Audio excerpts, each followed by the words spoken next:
What's going on, everyone? Chris from Pickdawgz.com here with the Wraparound. We're going to be breaking down the NHL action going down on Thursday, October 26th, 2023. Before we get into it, though, if you like this content, make sure you drop a thumbs up and subscribe to our channel. And if you're looking for my best bets, including my daily $19 best bet and my NHL power play, make sure you head to Pickdawgz.com and click the Premium Picks tab at the top of the page. Are you ready? I'm ready. Let's get into it.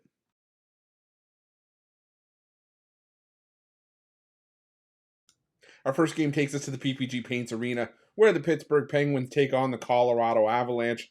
And I'll tell you, the Colorado Avalanche just keep it going now. 6-0 on the year, 4-0 on the road. They picked up a 7-4 win over the New York Islanders in their last matchup.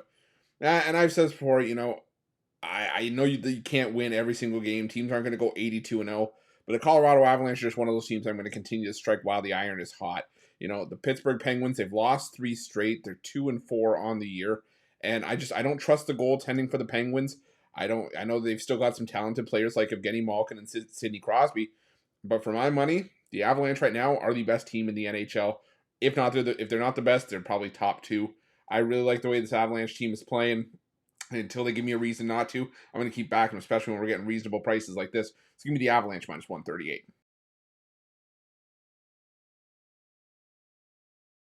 Next, we head to the Amalie Arena, where the Tampa Bay Lightning take on the San Jose Sharks. And plug your nose on this one. I mean, this game is an absolute stinker because, the San Jose Sharks, they've really struggled. I mean, they've scored 1 goal in 5 of their 6 games this season. They are still winless at 0-5-1.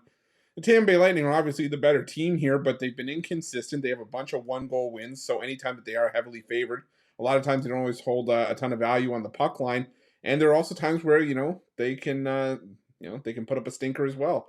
They did have their best defensive performance of the season last time out, shutting out the Carolina Hurricanes. Maybe they shut them up as well. But part of me wonders if that was just about Carolina wanting to go home after that being the end of their 6-game road trip. So we'll have to see if that ends up being the case here. But either way, I lean towards the Lightning for a side here because, I just don't trust the Sharks. But I think that's why I'm going with the 6.5. Even in a blowout or a tight game, I don't see this one getting past 6 goals. I could see another 1-goal performance, if that, from the San Jose Sharks. And I think the Bolts put a few here and get the win. But like I said, under 6.5, probably the way I would go in this one.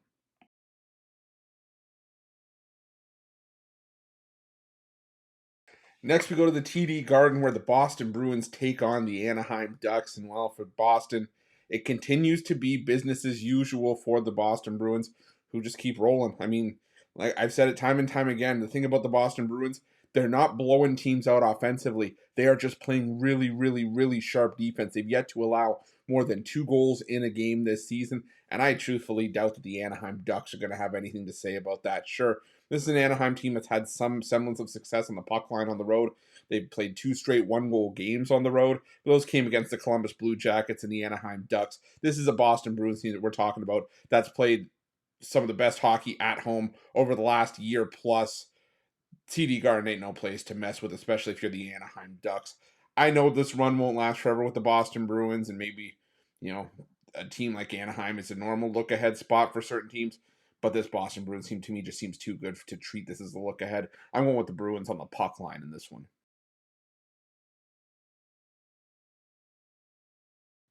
Next, we head to the PNC Arena, where the Carolina Hurricanes take on the Seattle Kraken. And the Seattle Kraken managed to get back on track with a win in Detroit, a tough place to go on the road and win right now. And the Seattle Kraken needed that after struggling on the road mightily so far this season. I will say, I'll die on the hill that I think Seattle got some definite help from the Stripes in that game. That was a horribly refereed game, especially late in the third period and in the overtime frame. But again, hindsight's always going to be 20/20, and Seattle came out on the right side of it. We're all going to have those games. The thing for me here, though, is that I think maybe Seattle figures something out because they still scored 5 goals in that game. They scored 7 against Carolina in the first meeting between these two teams. And realistically, what's changed from the Carolina Hurricanes up to this point to make me all of a sudden feel good about laying minus 200 with them at home? Sure, they've won their lone road game this season. They're just coming back off a 6-game road trip. But defensively, this Carolina Hurricanes team is still, the worst in hockey. They're giving up almost 5 goals per game. The Kraken, like I said, I think they figured something out. There's just too much value for me to pass on with Seattle in this one, plus the 1.5, or straight up on the money line at plus 165.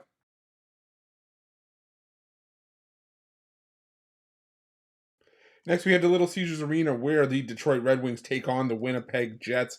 The Detroit Red Wings, like I just said, I think they really got kind of shafted in that game against the Seattle Kraken. But even in a loss, this Detroit Red Wings team is still playing some solid hockey out of the gate, especially offensively, leading the league in goals, scoring 4.9 goals per game. They've got the second best power play in the league. Now, don't get me wrong, Winnipeg's defense has been okay, but even with one of the best goaltenders in the world in Connor Hellebuck, this is a team that's still giving up, 3.8 goals per game, putting them 28th. They have the 24th ranked penalty kill. So special teams can be the difference in a spot like that. And the Winnipeg Jets really no success against the better teams they played. 0-6 in their last 6 games against a team with a winning record. And the home team 5-2 in the last 7 meetings between these two teams. I'm not ready to jump off the Detroit Red Wings just yet, especially at home at this kind of price. Give me the Detroit Red Wings on the money line.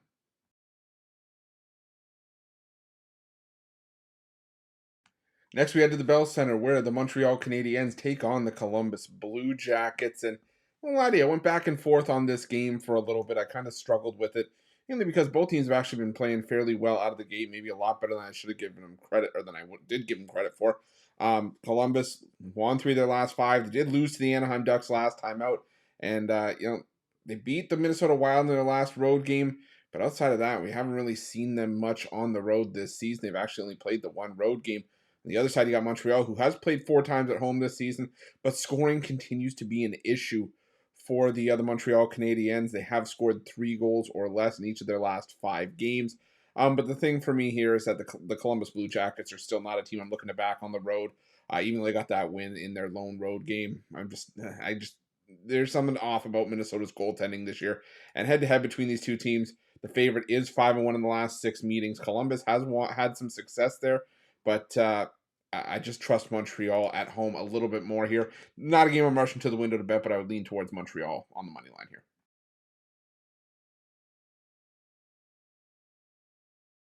Next, we head to the UBS Arena, where the New York Islanders take on the Ottawa Senators. And man, it's tough to pass on plus money with the Ottawa Senators with how well they played so far out of the gate. They are 3-3, but they are coming off a pair of back-to-back losses at home, which is where they played their better hockey, and that's why this is a little concerning for me.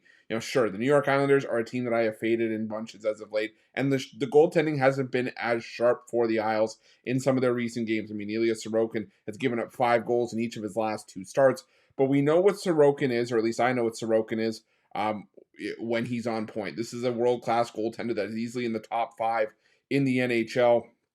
My concern is with the Islanders, what's always been that sometimes they lean on him a little bit too much to win hockey games, but even in the losses, the offense looks like it's starting to come around. They scored 4 goals, the Islanders did, in each of those games that they lost. So the Senators, they do their best work at home, and until they really start consistently performing well on the road, despite the value that we're, as tempting as it is to take plus money with the Senators, I got to keep rolling with the Islanders at home. So give me the Islanders minus 126.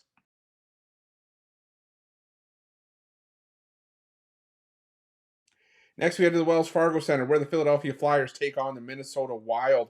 And, the Philadelphia Flyers, they got to be given some credit with how well they performed early on this season. 3-2-1, 5-1 on the puck line, coming off of a narrow loss to the Vegas Golden Knights in Vegas. That was a game that the Philadelphia Flyers had in hand. They took a 2-1 lead after the first and rode that lead past the midway point of the third period before the Vegas Golden Knights stole it late. But I think you still got to be impressed with what Carter Hart and Samuel Ersson have done out of the gate. I would say more so Carter Hart. We only saw Ersson get shelled in that one outing against Dallas. But outside of that, Hart has given up 3 goals or less in the majority of his other starts. Minnesota, this is a solid Minnesota team, but the goaltending has been terrible. They've given up 4 or more goals in 4 of their last 5 games. To me, this is just, we're getting a bunch of value here with the Philadelphia Flyers in a matchup where the home team has won 4 of the last 5, and Minnesota 4-9 in their last 13 trips to Philadelphia. Got to take the Philadelphia Flyers here at the near even money price.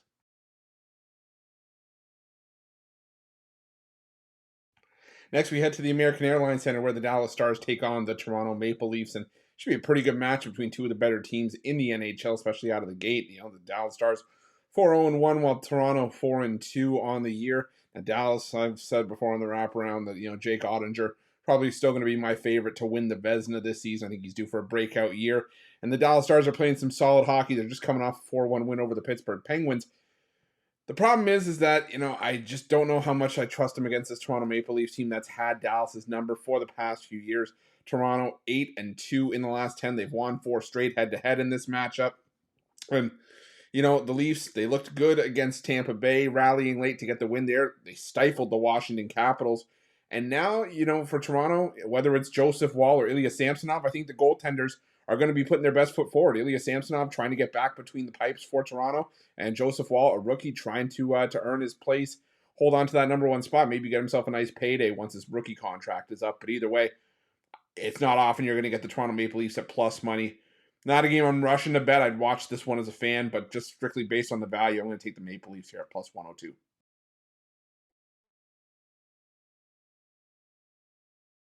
Up next, we head to the Scotiabank Saddledome, where the Calgary Flames take on the St. Louis Blues, and two teams that have definitely struggled with some inconsistencies in terms of the wins and losses as of late. But both of these teams still managing to pick up a couple of wins here and there. That being said, the Calgary Flames still do not trust this goaltending tandem of Jacob Markstrom and Dan Vladar. They can have their moments here and there. I mean, they have given up 3 or fewer goals in 4 of their last 5 starts combined, but problem for the Calgary Flames is that scoring is an issue. They've scored 2 goals or less in 5 of those 6 outings. And like I said, when you've got Jordan Binnington on the other side, who looks like the old Jordan Binnington, the one that's playing fairly well, he's given up 3 goals or less in all of his starts this season. And last time out against the Winnipeg Jets, a 4-2 loss. It was the first time Binnington gave up 3 goals in a start this season. I just think St. Louis is the better team with better goaltending in this matchup. And while they haven't had a ton of success on the road, they've lost 5 straight on the road.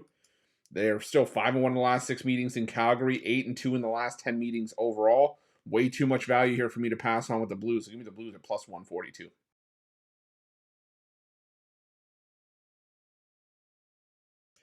And our final game on Thursday's card takes us to Rogers Place, where the Edmonton Oilers host the New York Rangers.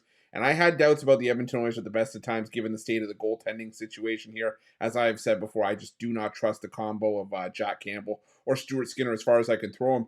But now you factor in the fact that Connor McDavid going to be out for what looks to be, the next week or two with an upper body injury.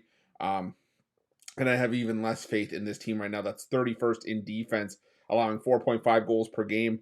And the Rangers, while they don't have the best offense in the NHL, they still got a talented offense with the likes of Zibanejad, Panarin, Chris Kreider, Adam Fox there as well. They're around league average, scoring 3 goals per game, but they have a top 5 defense. They have an elite goaltender, Igor Shesterkin, and I think Shesterkin can cancel out whatever the Oilers throw at him here. And I just can't say the same here about the Oilers defense against the Rangers. We're getting a decent price, I think, all things considered, with the Rangers, who have had an ability to win games on the road. They have won 10 of their last 11 games against the Pacific Division. So I'm going to take the New York Rangers on the money line of this one to round things out. That's it. That's all the NHL action for Thursday, October 26, 2023. If you like this video, make sure you smash that like button and subscribe to our channel. Also, make sure you have notifications turned on to get the newest and most up-to-date content here at Pick Dawgz. And a reminder, if you're looking for my best bets, check out Pick Dawgz Premium and let me know your NHL picks in the comment section below. Thanks for watching. Good